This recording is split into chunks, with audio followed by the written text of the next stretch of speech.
welcome back, everybody. Time once again for another episode of WVU Marketing Communications Today. Coming to you live from West Virginia University. It's a syndicated show that sits squarely at the intersection of data-driven decision-making and modern marketing practices with the one woman, the only woman maybe I know, who knows all about all of that. Susan Jones, welcome this morning. I set you up. I was trying to give you a big build-up here. Yes, I better be good today, right? Better be smart. Well, you got a good guest. Who'd you bring with you today? I do. We'll let Bill be smart. Always good to get a good guest, then you don't have to be come up with as many ideas. That's right. So Bill Nevin, are you with us? I am. How are you, Susan? Oh, wonderful. Great to be with you today. Wonderful. So Bill, you've been with the IMC graduate program since 2007. Wow. Almost since the beginning, I think. And you've been with WVU all that time, I believe, right? Well, that's right, Susan. In fact, I was among the first cohort of students back in 2003 after the university approved the IMC program. And so I'm an IMC graduate, too, and then started teaching in 2007. Great. And so been really with the program since its inception. Sure, that's wonderful. And I understand you have a team of 4 in the communications department. You're the assistant VP at the West Virginia University Foundation, and 3 out of 4 of you are IMC graduates. So you all have kind of a common vocabulary and background to work together, which is great. Yeah, that's been really helpful, especially over the last few months, which, as everybody knows that's in our business, it's been a challenge. We've been in unprecedented times, but when you have the majority of your team who understands the concepts and the principles behind integrated marketing communications, it makes it that much easier. And I'm really blessed to have a staff of very knowledgeable marketing professionals who really have stepped up, especially in the last few months. And that's really what we want to talk about today. You have been in the perfect storm here. COVID hit, and your students were financially hit. I'm sure many of them lost their jobs. Tell us a little bit about what was going on at WVU circa early March.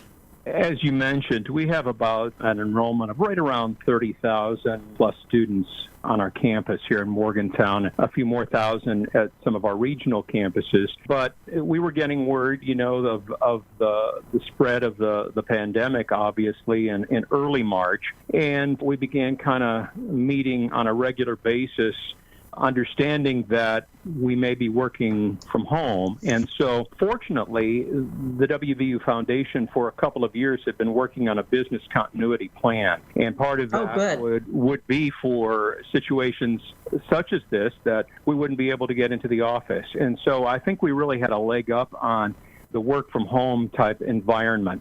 But to your point, the decision was made, I think the second week in March, by the university that the next week was going to be spring break, and then they were going to take another week off. And then following that, we were going to finish out the semester working remotely. And also students were going to be taking classes online for the rest of the semester. And so when, you had students, obviously, that were going to be losing part-time jobs, they had to leave the area, their parents, many of whom were going to be furloughed or laid off. And we quickly began to realize that our students were going to be negatively impacted by this. And so we were fortunate to have some emergency funds that had already been established for situations like this. And we thought, well, gosh, we really need to make a push to let our donors know, first of all, that everything's fine, we're working remotely, but we were sensitive to the fact that everybody was affected by this pandemic and continues to be affected by it in some way, and maybe it's not a great time for people to make a donation. But we were hearing from people that were saying, hey, how can we help our students? And so we felt we really needed to make an effort and to stay in contact with our donors. And so we quickly started to push some of those emergency funds that we had in place, and we got a really nice response. We felt like we needed to really stay in touch with our donors, and we did that primarily through our own media platforms and our social media platforms. We really didn't go out and do any paid advertising, so to speak. So it really worked out well, and we got a really nice donor response. Yeah, well, let's move back a little bit and talk about moving to working from home and how you all coped with that. Did your staffers, did they have any problems setting up working from home, or did your pre-planning help you with that?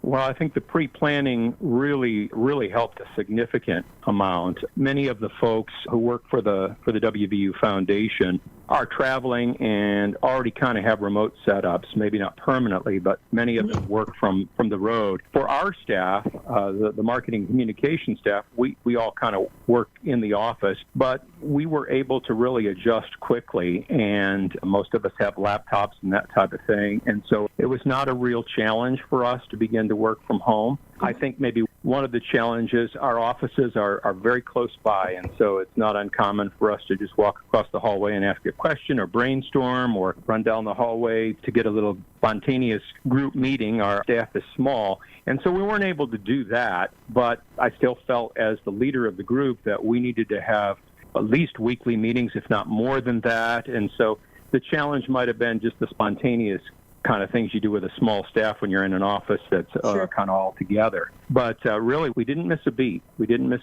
just picked it up from home and continued to meet regularly as a staff and made assignments, as you will, with some of the campaigns we're going to talk about here in just a minute. But really, it couldn't have went more smoothly.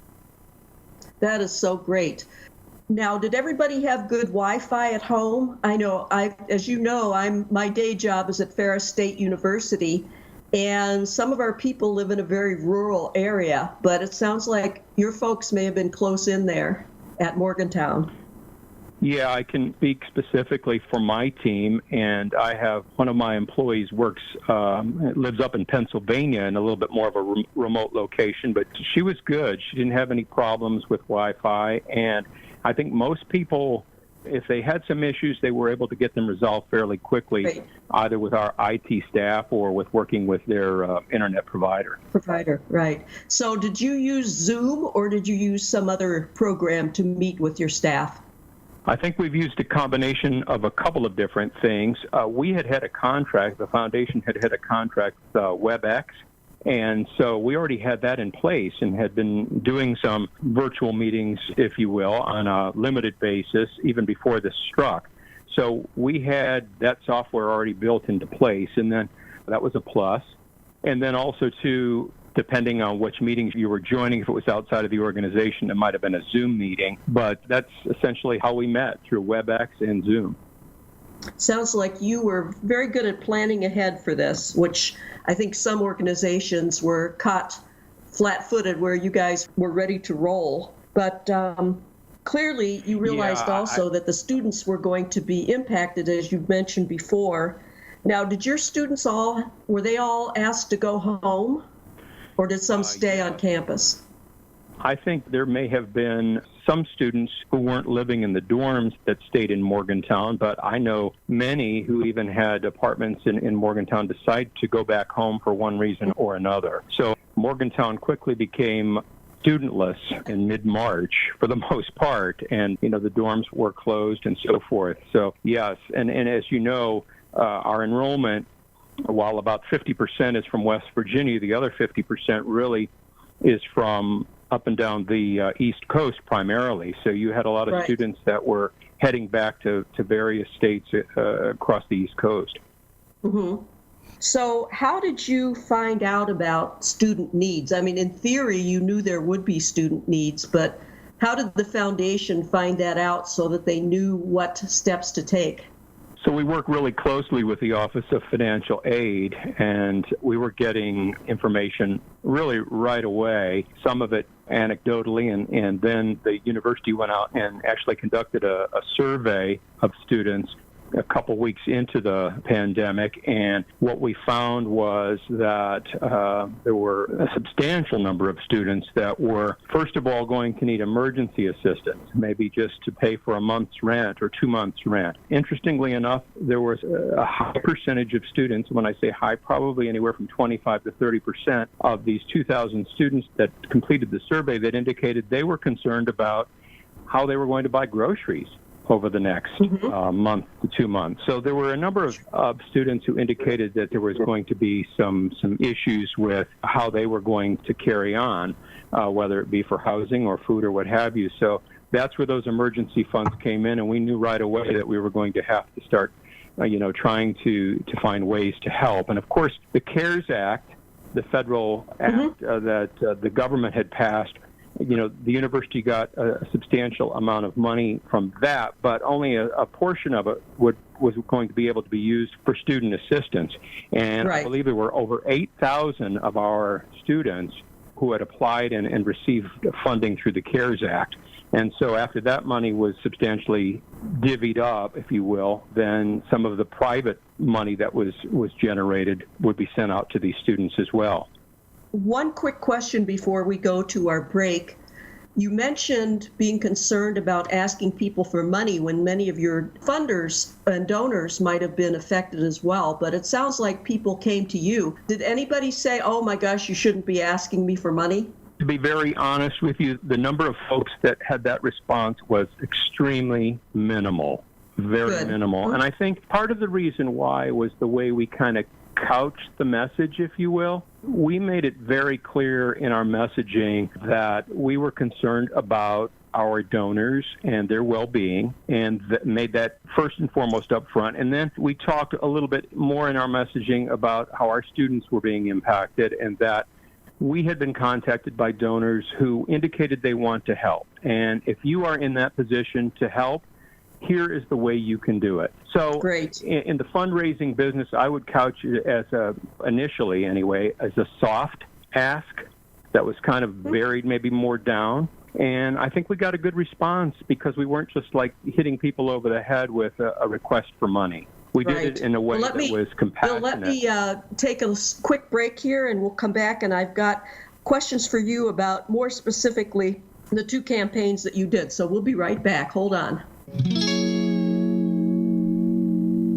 And we'll just take a quick break to remind you that this year's Integrate Conference, the one they put on every year at West Virginia University, it's moved online. Only makes sense. Marketing communications experts will still be available from a variety of industries, and they're going to explore how and what to say during these unprecedented times, like we're talking about here today. How do you reach out and communicate with your customers and your stakeholders and your clients? View the schedule and tune into the live virtual sessions at integrate.wvu.edu.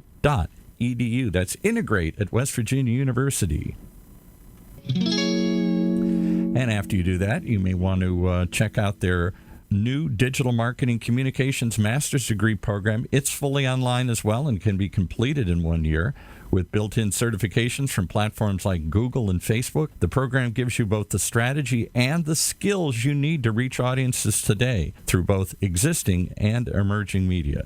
Learn more at Marketing Communications. That's one word, marketingcommunications.wvu.edu. All right, back to Susan and her guests as they talk more about how they've pivoted into these unprecedented times here. Exactly. And let me just say, I'm going to do a quick commercial. I'm going to be teaching a class in that new digital marketing program. It's called Customer Engagement and Ethics. And I'm writing that class right now this summer, and it's absolutely fascinating. I can't wait to teach it. It'll be in late fall. But back to our questions with Bill. You had two different fundraising efforts you did this spring. The first one was for Giving Tuesday. Tell us about that, and then we'll talk about the second one. So many of you probably have heard of Giving Tuesday. It's a global organization that encourages people to, really across the world, to make donations and to support charitable organizations. And we found out in early April that Giving Tuesday was going to have a one-day giving, day of giving, if you will, on May 5th to benefit folks impacted by COVID-19. And so we thought, wow, this would be a great opportunity for us, as I explained earlier, to help our students and to benefit them through these emergency funds that we had established. And so, again, we didn't have a lot of time to put together a campaign, probably just a couple of weeks. We knew this thing was coming up May 5th, but we felt it important to take part in this and give our donors an opportunity to help our students. So we got our team together, our small team, and we kind of divvied up assignments. And I have a great graphic design person who put together some really great visuals, another person who does our social and our video stuff, and I got a great writer. And we all kind of worked together and came up with a marketing plan for this Giving Tuesday, which was a one-day effort on May 5th. And as I mentioned earlier, I didn't really have any extra money in the budget to really go out and do paid advertising, so we really relied on our earned media and owned media to get the word out, especially owned media, social, and through electronic communications. And so we promoted it for a couple of weeks. We also had our development officers, nothing like picking up the phone and talking to a donor that you've established a relationship with and said, hey, we're having this event on May 5th. It's a 24-hour campaign to help our students. Can you make a donation? And so we didn't know really going into it how we were going to do. We had a short period of time to promote it.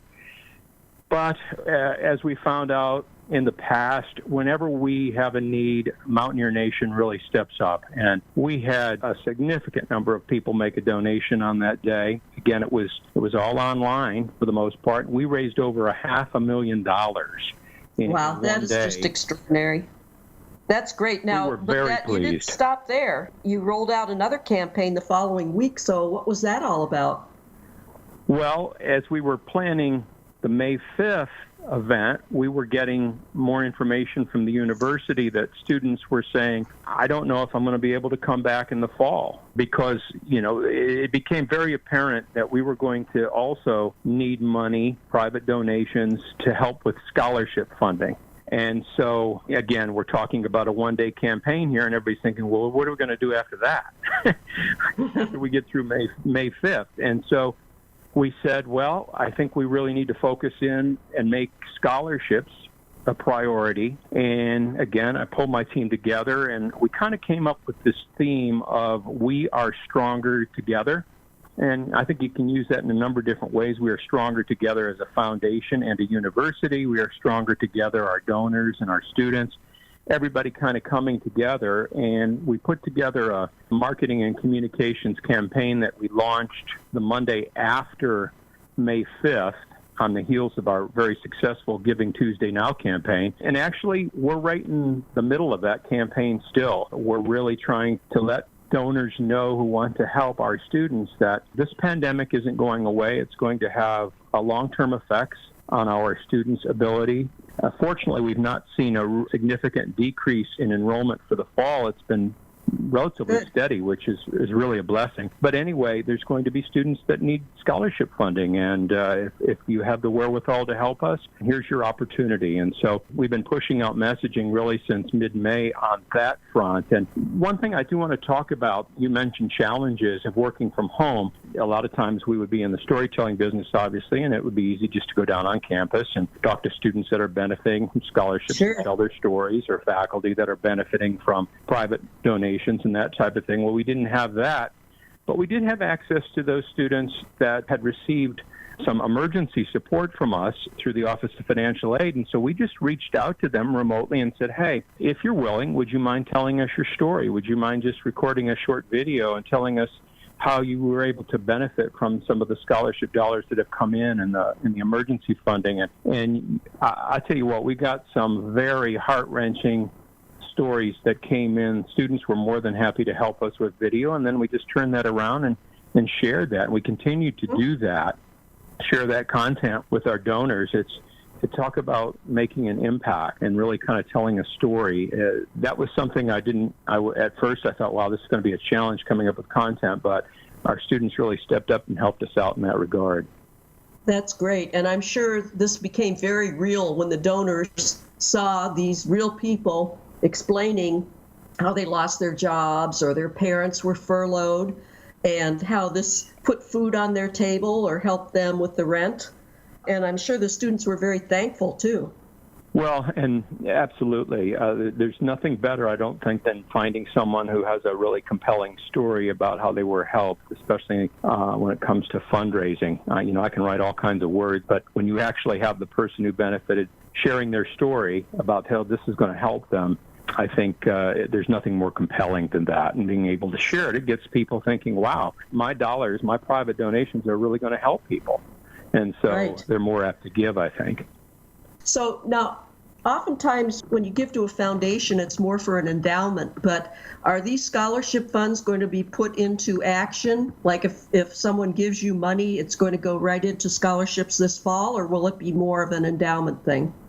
No, as a matter of fact, we've made it very clear that we wanted these dollars, what we call in the fundraising business, to be unrestricted. Mm-hmm. And so certainly if someone wants to make an endowed scholarship, we'll work with that person. But right now we need cash that's going to be immediately available. And so we're asking our donors to make unrestricted scholarship gifts that can be used right away to help these students. And again, we're not going to turn away someone who is really set on and making an endowed gift, but we're really encouraging people to give those cash gifts. That's great. Well, Bill, thank you so much for being with us today. And my lesson learned here is plan ahead. It sounds like the foundation was ready, more ready than most organizations for the challenges of COVID-19. And I'm very impressed with the results that you've had, and it just shows the strength of the Mountaineer family, right?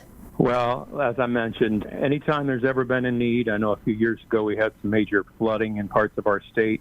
As a land-grant institution, we wanted to help our people here in West Virginia, and our donors stepped up, and they always continue to amaze me. They really step up when there's a need, and I couldn't be more thankful. That's great. Bill, thank you so much for being with us today. That's Bill Nevin, Assistant VP for Communications at West Virginia University Foundation. Thank you so much, and have a great day.